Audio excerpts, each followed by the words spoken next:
Hello, and welcome to my channel. Today, I'm re-uploading a video as a single video that I had split into two parts back when I had the asinine idea that splitting all of my videos up that way would somehow be a good idea. I probably won't be doing this for all of the ones that I did that to, just a select few of the good ones, and I have a Matt Powell video scheduled for the 11th that is going to reference this one, so I wanted to have it ready to go before then. Thanks for watching, and please enjoy.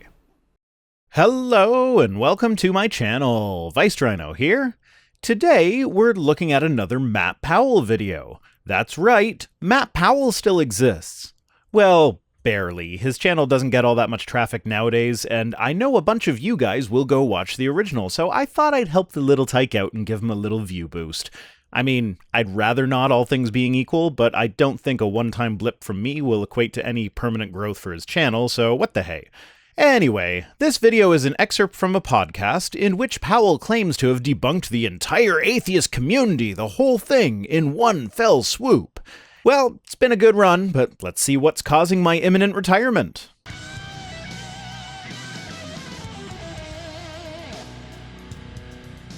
So let's talk about the universe, shall we? The universe, as we know it, was created by what is known as the Big Bang, or so we believe. Okay, so it looks like Matt is doing a response video to this Anna Campbell person, which, fine, whatever, but if you're going to be claiming to debunk the entire atheist community, wouldn't it be best to start off with, an atheist? I watched through her video. It is her explaining why she believes in God, but doesn't think of God in the same way as Christians do, instead referring to God as the ultimate source for everything, so, like a deistic God. Definitely not an atheist. And if you're looking to debunk something like the Big Bang, would you not want to go to a scientific source for information on what the Big Bang is, rather than a YouTuber? Like, if some creationist were to go through my channel and find that I am wrong about most of what I say about evolution, that would not prove evolution wrong, that would prove me wrong. Now, this isn't going to happen because I take great care in making sure that I am presenting as accurate a view of the science as it is possible for me to do, so you might find the odd mistake here and there, but I am confident that the big points that I've made are all accurate. The Big Bang is the belief that the universe essentially came from nothing. And that's hard to understand because how could something so enormous and, significant and just magical come from nothing? See? That is one view, sure, but the real answer is that we don't know where the universe came from. It's possible that the singularity has existed for as long as time has existed. It's possible that it did come from nothing, and that nothing is just so unstable that it could not continue to exist, and so the universe began. It could be neither of these. The truth is, we don't know for sure. But to just say that the Big Bang is the belief that the universe expanded out of nothing is a bit oversimplified. But you also have to take into consideration her target audience. She is a lifestyle vlogger. She's not talking to people who follow her specifically for the scientific knowledge bombs she's dropping. This is just a video of her explaining her reason for believing in her version of God. And kudos to her. In her original video, she actually does a decent job of explaining it without making too many errors. Her biggest mistake is presenting the everything from nothing hypothesis as if the scientific community is unified on the matter. And even then, she kinda hedges a little bit on that, so she does pretty good with the science, all things considered. It's funny how she words this. No, it's not. She's talking about the higher power that she believes in. Using the word magical to describe the universe is how she kinda gets there. She says, I just don't understand how, this world could come from nothing. That's because it's not understandable, because it's not true. Truth is things that we can understand. Truth is not determined by our ability to understand it. To a baby, before they develop object permanence, they are incapable of understanding that when they can't see someone, that person still exists. Does this mean that it is literally not true that people still exist when babies can't see them, since it is completely impossible for a baby to understand object permanence? Of course not. I don't understand differential equations, so I guess they must not be true. You don't understand basic logic, so I guess logic is out the window now too. Oh, and fun fact, Nobody really understands how airplanes fly. The math works, so we can design the most efficient wings and all that, but the actual mechanism is a bit of a mystery. Bernoulli's theorem of fluid dynamics is usually the favorite explanation, where the air acts like a fluid and moves faster over a curved surface, creating a low-pressure area just above the curved surface. And this does happen, but we don't know why it moves faster. When I was in flight school, the instructor explained that the air molecule has to go faster in order to arrive at the trailing edge of the wing at the same time as the air molecules that went under the wing on the flat side. This creates a low-pressure system above the wing, creating lift. But why does the air molecule have to meet up with its counterpart at the same time? What causes that? We haven't figured that one out yet. And on top of that, it doesn't explain how airplanes are still able to fly upside down. When they are upside down, the low pressure should still exist on the same side of the wing, thereby pushing the plane down to the ground. And yet, lift still keeps the plane aloft, for unknown reasons. One of the other ideas is that Newton's laws of motion are responsible. The wing of the plane is angled such that it pushes on the lower air, and the air pushes back with an equal and opposite force. The critical factor here is the angle of attack, the angle at which the wing intercepts the air. This works for wings of all shapes and orientations, and so is actually a better explanation than Bernoulli's theorem, even though Bernoulli's theorem still seems to be the prevalent one. But it fails to account for the low pressure that is created above the wing, even in scenarios that Bernoulli's theorem wouldn't predict. So neither explanation is complete, and we don't know why. There are a couple of other explanations which seek to kind of combine the two, but they have problems of their own. So we don't understand how planes fly. Therefore, with Matt's definition of truth here being things that we can understand, it is not true that planes can fly. And yet they do. Therefore, Matt must be wrong. Truth is what we can demonstrate, what the facts are. Truth is that which comports with reality. What the facts are might be an acceptable alternate phrasing, but our ability or inability to demonstrate it does not necessarily line up with how well something actually comports with reality. This is where the scientific method comes in, so we can make predictions based on what we think is true, test those predictions, and weed out predictions that don't hold up. We predict, based on certain math, that a plane with these dimensions will be able to fly. We test that first in wind tunnels, then in test planes, and if the prediction holds up, then it turns out that it was true all along that planes with that shape would be able to fly. The fact that we don't understand exactly how it flies is completely irrelevant to the fact that it does fly. And so, I love it when YouTubers put out videos like this because it really demonstrates how, and even atheists that put out videos like this, it really demonstrates how what they believe is flawed as far as the scientific method goes. I mean, so far, we're 48 seconds in. Only 30 seconds of that has been you talking, and yet, in such a short time, you have already demonstrated a clear lack of understanding of logic, philosophy, and the scientific method. In fact, you've mangled your definition of truth so badly that I don't think even you would agree with it if you actually were to sit down and think about it for a bit. After all, do you not believe that God is the ultimate source of truth or something along those lines? Truth is absolute. There aren't different truths for different people. There is one immutable truth. That's my understanding of your position, but the statement truth is what we can demonstrate is not compatible with the existence of absolute truth. Because different people have different abilities, some will be able to demonstrate truth in a different way than others. Think of the analogy of the blind men feeling an elephant. Each one describes something completely different, guessing that the object that they are feeling is something that it is not. The truth is that it is an elephant. But with your definition of truth, the guy proclaiming that the elephant is like the trunk of a tree because he's only feeling its legs must be describing the elephant accurately because he is able to demonstrate that touching the elephant where he was touching it demonstrates that it is like the trunk of a tree. But of course, this is absurd. The whole point of that story is to explain why different truths can appear different while all being simultaneously true.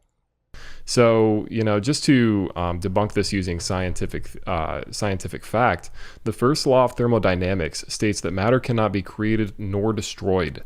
Not quite. The first law of thermodynamics states that energy cannot be created nor destroyed in an isolated system. Matter is basically frozen energy, to use an oversimplified analogy. So the law does apply to matter by extension, but matter can appear to be created or destroyed if we ignore this fact. So the more accurate phrasing of the first law of thermodynamics is the energy version, because that includes both energy and matter, no matter how you slice it. I prefer my matter sliced into segments, like pie. It's known as the conservation of matter and energy. You can just leave it at energy. That includes both. But given the fact that you apparently think that there is air in space that the sun uses for fuel, But in space, wouldn't it be a different scenario based on the fact that, the space and the air in the space is much different than the air we have here? I'm not inclined to think that you understand the link between matter and energy. And so if at one point there was no time, space, or matter, time, space, and matter cannot magically create itself. I don't know of anyone suggesting magic as the actual mechanism. Well, anyone that's not a creationist. Because creationists literally believe that a guy spoke the universe into existence, which is pretty much the exact description of a magical incantation. Now, sure, Anna described the universe as magical, but suggesting that magic is the actual mechanism behind the origin of the universe doesn't seem to be what she was getting at there. There has to be an external force. How have you demonstrated that there does, in fact, have to be an external force to kick off the Big Bang? Have you done the math or made any important observations, or are you just relying on intuition? And so I always like to ask atheists, do you believe that an external force created time, space, and matter, something outside of the laws of physics? I don't know. It's possible that space and energy existed before time, and that something about that combination caused time to begin. It's possible that a true nothing is unstable and so cannot continue, thereby bringing space-time and energy into existence. It's possible that something else is the explanation. But one thing is certain.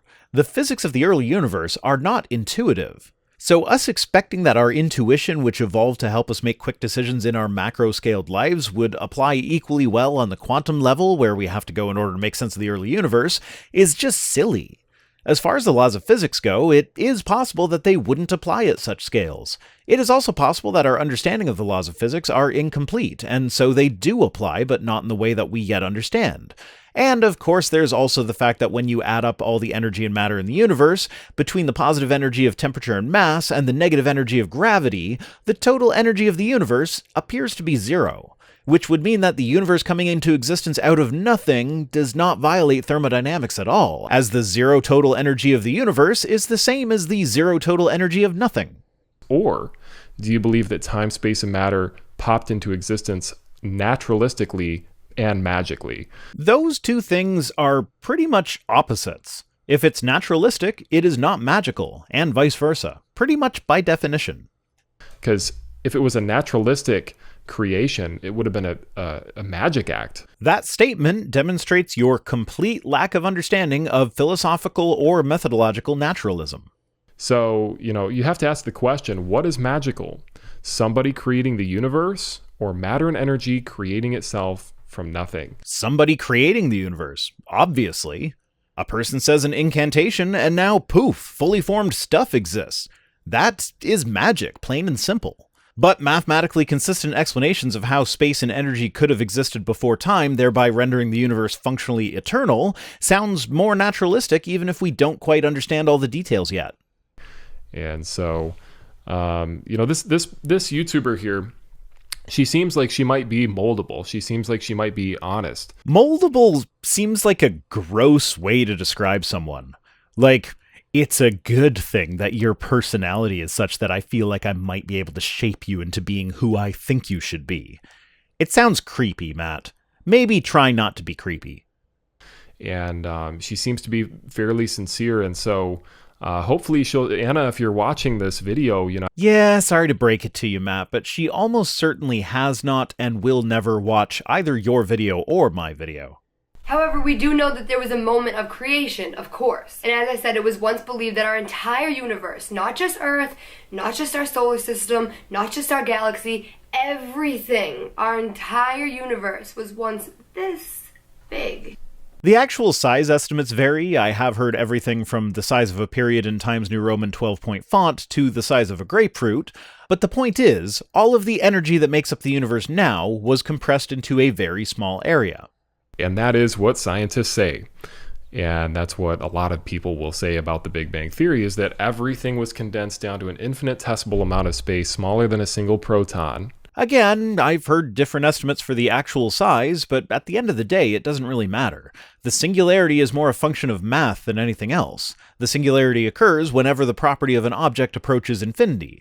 It is possible that there wasn't even a singularity. One model for the universe is a bouncing cosmology model, similar to the old idea of a universe that goes through cycles, bouncing back and forth between expansion and contraction, but not quite identical to it.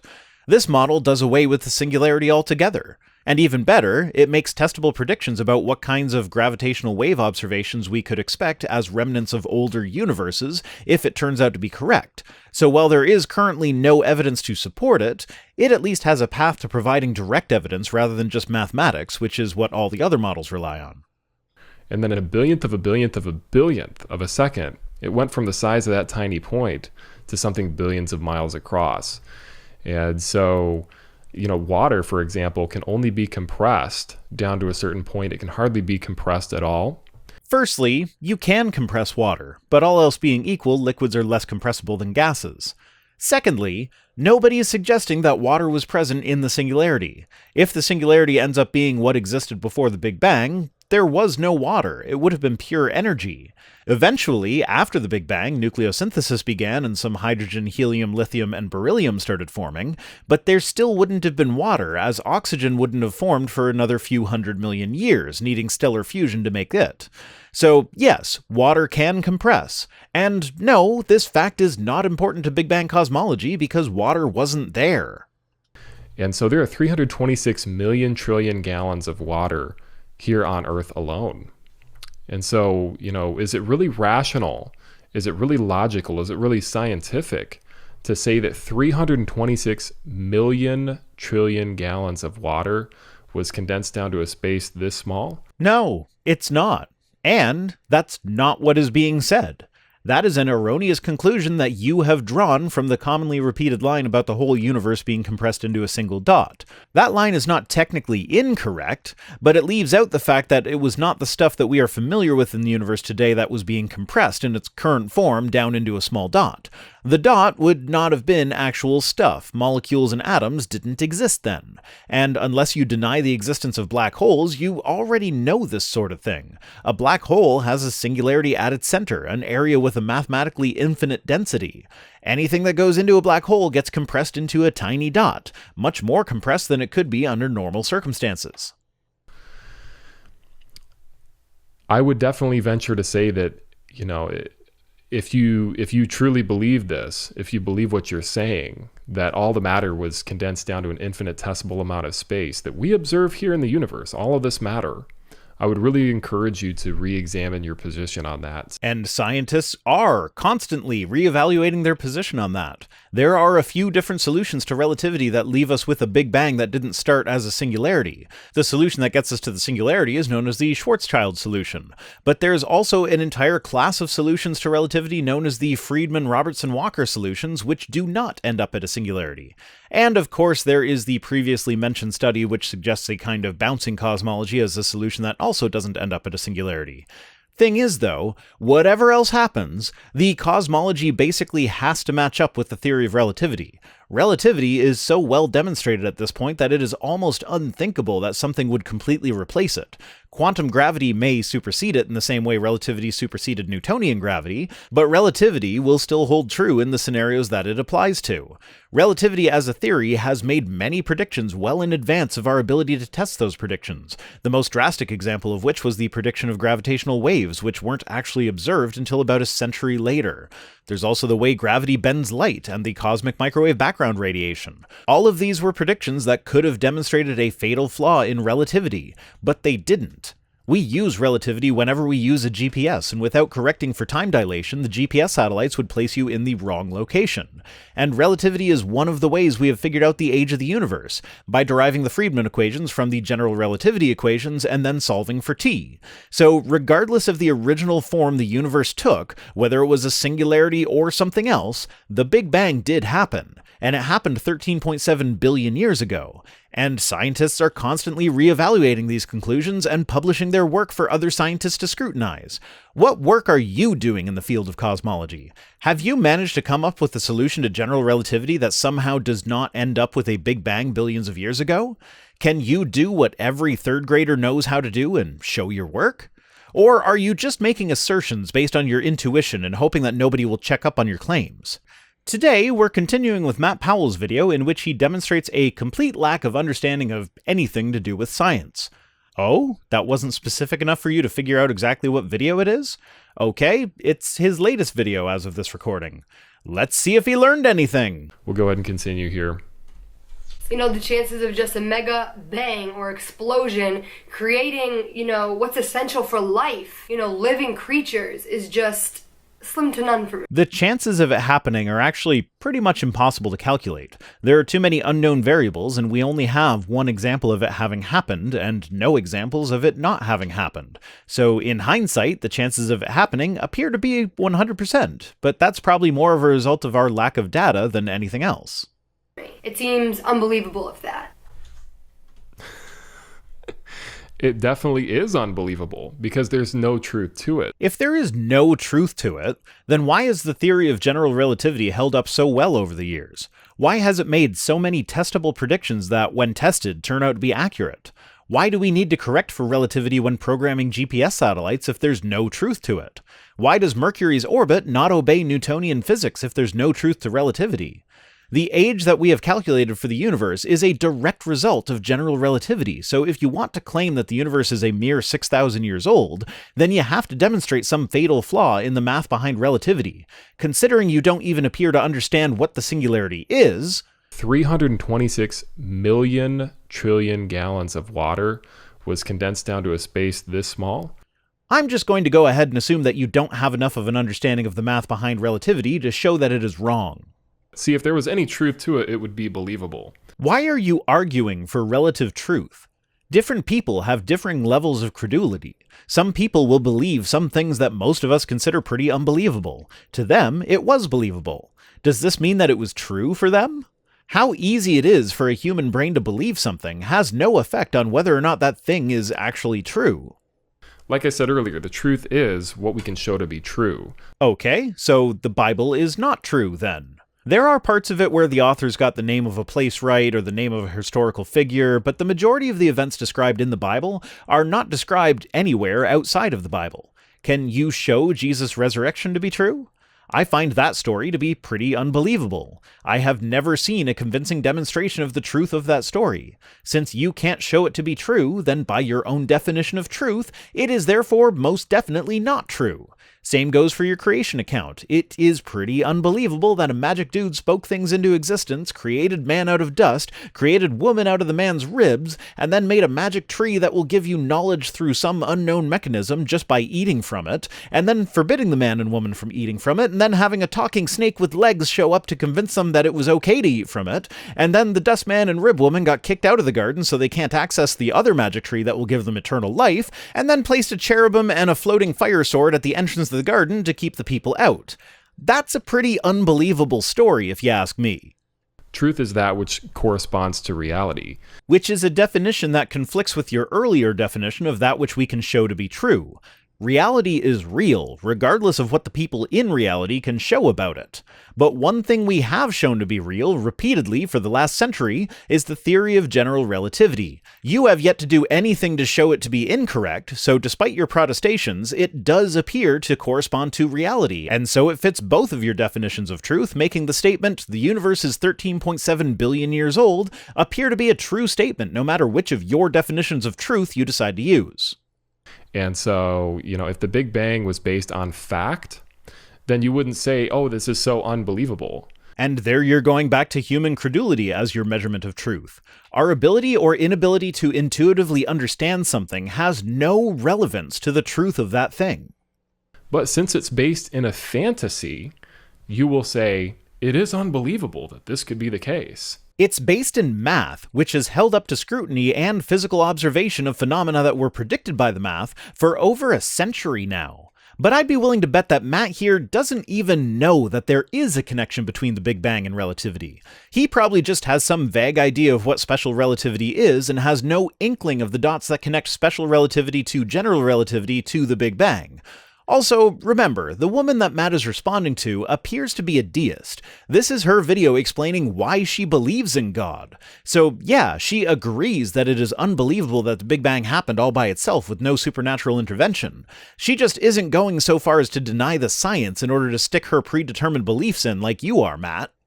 You'll claim that it's unbelievable because you yourself are aware that this is something that was created as a fantasy, just as Charles Darwin said that he was afraid he was living in a fantasy. I'm not sure if Darwin ever actually said that. I'm sure there is some quote that kind of looks like it's saying that when you take it out of context, as you like to do. Well, I don't see anything wrong with quote mining. But even if Darwin said exactly that and meant it in exactly the way you are presenting, it doesn't matter.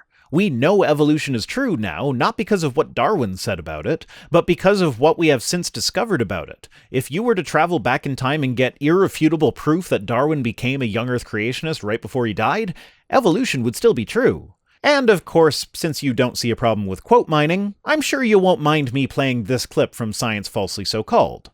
Hey, the Bible says that God made us in his own image, and that's why a lot of these school shootings happen. There you have it. School shootings happen because God made us in his image. You heard it directly from Matt Powell's mouth. The Big Bang itself is obviously a fantasy made up by people who were very superstitious. Well, the guy credited with first putting the pieces together to come up with the Big Bang Theory was a priest. So, sure, I'd actually agree that being a priest does mean you're probably at least a little bit superstitious. Hell, the definition of superstition is excessively credulous belief in and reverence for supernatural beings. By that definition, you, Matt, are superstitious. And yet, you use the word as if it's a pejorative. And didn't understand how the world works, or what the universe is all about, or what the scientific method is about. Yep. Clearly, the first person to ever derive the Hubble-Lemaitre law, which describes the fact that galaxies are moving away from each other at speeds proportional to their distance, didn't understand how the universe works, or have an understanding of the scientific method.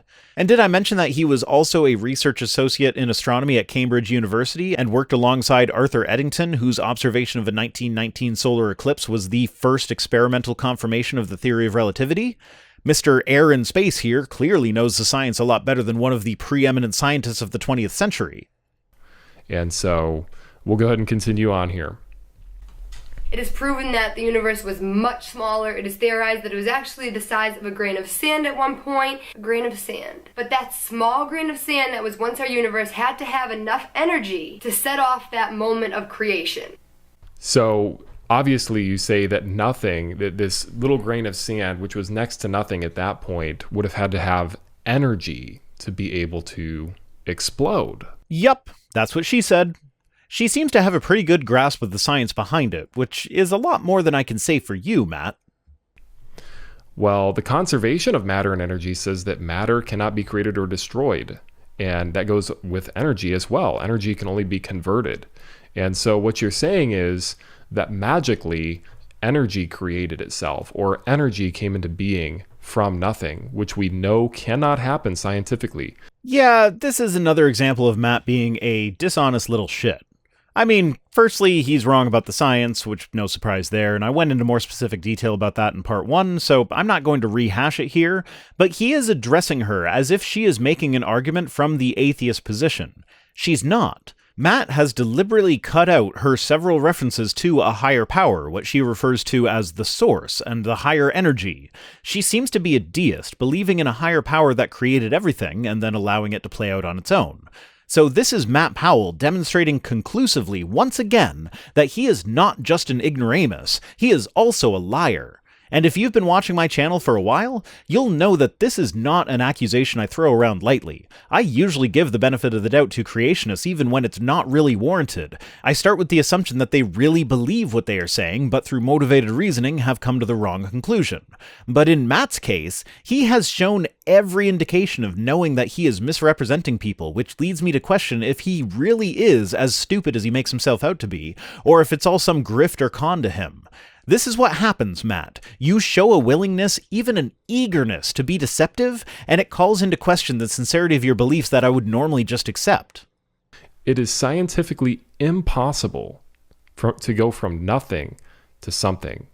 So only the lawgiver of the first law of thermodynamics could operate outside of the laws of thermodynamics. Why? Why does he get a pass? Why does there have to be a lawgiver? Thermodynamics are not prescriptive. It's simply our description of how the universe appears to operate. There is no indication that the laws of physics need someone to enforce them. The laws of physics. Laws of physics, Jim. To bring matter and energy into existence. That is scientific, that is logical, and that is rational. Is it scientific? Do you have scientific support for the idea that the laws of physics need an enforcer or a creator? As far as logical is concerned, the cosmological arguments all either rely on special pleading to wiggle out of the question of how God came to be, or they don't even get you to a God, just a cause. And rational just means it's based on logic. The definition doesn't even say whether the logic has to be valid or sound, just that it is based on logic. So, technically speaking, you could say that a belief that a full moon causes people to act crazy is a rational belief because I see people acting crazy on a full moon sometimes. People act crazy when the moon is full, ergo the full moon causes people to act crazy.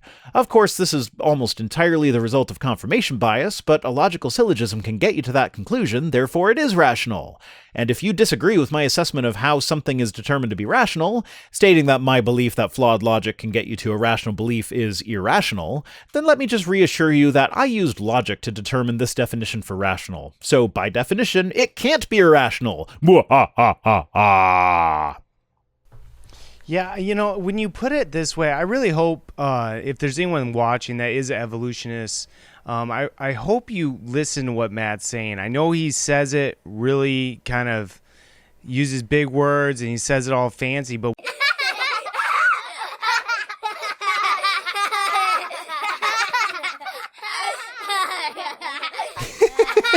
If you think that Matt's description of anything is too technical or the words are too big or it's difficult to understand, then you need to go back to high school or, finish it. I know some high school students watch my channel. Shout out to the teenagers in my audience who know science better than the guy who was just described as using big fancy sciencey words.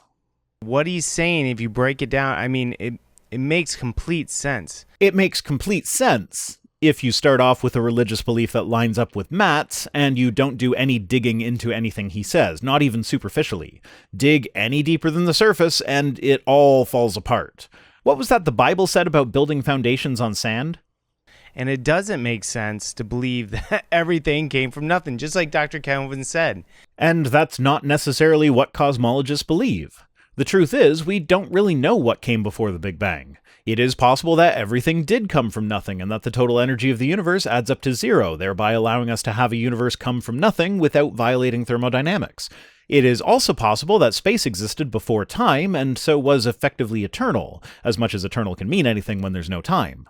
It's also possible that the bouncing cosmology model that I mentioned in part 1 is accurate. But the truth is that we don't know, and us not knowing the answer does not make your overly simplistic fantastical account involving talking snakes, a naked dude naming all the animals in a single day, and a physically impossible global flood the correct answer. The idea that we don't know, therefore any answer you give must be true, is just the tired old god of the gaps. How could all that water, like you were pointing out, come from a single proton? It just...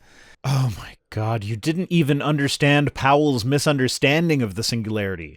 The singularity was not a single proton. Nobody thinks that. All water did not originate from a single proton. Go back to high school and pay attention this time. Come on. It just sounds so stupid when you put it, Matt. That I agree with, fully. Everything that comes out of Matt's mouth sounds so stupid. Maybe he is stupid, or maybe he's just deceptively trying to appear stupid for whatever reason, but yeah, that is the statement in this video that I agree with the most. It's like Hitler said. He said, make the lie big, make it simple, keep on saying it, and eventually they will believe it. That seems to be the mantra that Matt lives his life by. I imagine he says that to himself in the mirror every morning as a self-motivational speech. So it's a big lie. Yeah, it's a huge lie, and people do believe it. If people do believe it, then that means, by definition, it is believable, and therefore, according to one of Matt's definitions of truth, it is also true. You know, the law of cause and effect states that for everything that comes into existence, there is a cause. Nope, it sure doesn't. In fact, there doesn't seem to be anything scientific that is called the law of cause and effect. If you search for the law of cause and effect, what you'll find is a bunch of new age spirituality websites telling you that the law of cause and effect is about how you need to put positive vibrations out into the universe in order to cause the universe to send more positive vibrations back to you, or some such nonsense. Well, we know that the universe came into existence billions of years ago, according to an evolutionist. No, we don't. We know that the universe began expanding 13.7 billion years ago. What came before that is still a mystery, and anyone claiming to know for certain is mistaken. Now let's just pretend that that's true. Even if that were the case, the cause of the universe, if it created time, it must be outside of time. Why? How have you determined that? Come on, Matt, show your work. If it created matter, it must be outside of matter. And that one we know is incorrect. E equals mc squared is a demonstration that energy can create matter. Have you proven Einstein's most famous equation wrong? If so, again, show your work. You'll go down in history. I mean, every time Einstein was wrong about something, they make a big deal about it and like, oh, Einstein was wrong about X. But to fundamentally prove this particular equation wrong would secure your place in the science books of history for the rest of human civilization. If it created space, it must be able to operate outside of space. Okay, but can it operate outside of the air in space? The space and the air in the space is much different than the air we have here. Those three attributes are the attributes that we attribute to God. Okay, for argument's sake, let's just assume that you were correct so far. Why do we attribute these attributes to God? How does that follow? How does the existence of those attributes lead from sufficient cause to, specifically, the God of the Bible? It's an unsubstantiated logical leap. And so this is Logic 101. This is Science 101. No, it's Hovind 101. Subtitle, How to Grift Like a Pro. So to ask the question, who created God, is like asking, who created the thing that created everything and that by definition cannot be created? It depends on how the question is asked. If it's in response to one of the cosmological arguments that just plunks God down as an unsubstantiated block to an infinite regress, then asking why God gets to be that block is a perfectly valid question, and asking who or what created God is a tool used to demonstrate the special pleading used to get God as an answer, because those forms of the argument have to use special pleading to make the premises of that argument somehow not apply to God. But if you use one of the cosmological arguments that don't even successfully get you to God, like the Kalam, then they leave you with an unknown cause. In that scenario, yes, asking who created God is nonsensical because we didn't even get to God. And also, how have you determined that the thing that created everything cannot be created by definition? That sounds suspiciously like getting into the ontological argument, where if you define God as being a necessary maximally great being, then that proves that God exists because necessary beings exist by definition. Now, before we go on, I just want to play a quick clip from Anna's video. This is the exact video that Matt is responding to here, and it's a part that Matt skipped over on purpose. So do I believe in God? Yes. But do I believe in, the typical religious type of man-imaged God? No. I think God, source, is much, much higher. So there you go. In her own words, she believes in God, just not the typical religious God. You're not like a typical atheist that I typically deal with, and so I want to just let you know that, Paul and I here on the show today, we wish the very best for you. This woman, who has clearly stated several times throughout her video that she does believe in God, and has repeatedly explained what she means by that, is now being called an atheist by Matt. because Matt wanted someone to explain the Big Bang for him in a way that makes it sound like it will lead to the conclusion that a god must have done it, while still presenting as someone who is against Christianity, which she explicitly stated that she is not. If you believe in Jesus Christ or believe in whatever God or whatever it is that you believe in and you watch this video, I hope it doesn't change your mind. I want you to believe in what you believe in. This video is simply me just answering the question, do I believe in God? So Matt dishonestly cut her video to make her appear to be an atheist, describing the Big Bang in a way that obviously makes it out to be the result of a creative force, and then he just describes her as being unlike most atheists that he deals with. It's shameful, Matt. Just utterly shameful. That's it for this one. Today's comment of the day comes to us from Bo Dan, who says, has any Christian apologist answered the question if God has the part that Adam has? If not, why say him and father? And if so, what does he do with it? As a perfect being, there should not be a part that's not used, right? Right. Adam was made in the image of God, so God has to have a dong. Which I guess means that women weren't made in the image of God. Well, for this one, it really depends on which Christian you ask. This is one of those points that they can't seem to agree on. Sometimes, of course God is male, because men are the heads of the household and churches, and God is our spiritual head. Penises have nothing to do with it. Others will say the Bible refers to God with male pronouns because the primitive people he was talking to wouldn't take a female god very seriously, which is kind of countered by just how badass some of the ancient female gods could be. And people like my mother will gleefully swap God's pronouns around at will because she doesn't care what pronouns you use for God. That just seems like a petty thing to get hung up on. Thanks for watching. Special thanks as always to my patrons, David Schinkel, Lynn Dobbs, Mark McManus, What Jesus, and all the rest, who are the lies who build the narrative that is my channel. If you'd like to be Matt Powell, you can support the channel for as little as $1 per week over at patreon.com/ViceRhino. Other ways to support the channel, such as direct donation or my Amazon wishlist, are linked in the description, as well as my social media accounts and my P.O. Box address. See you next time!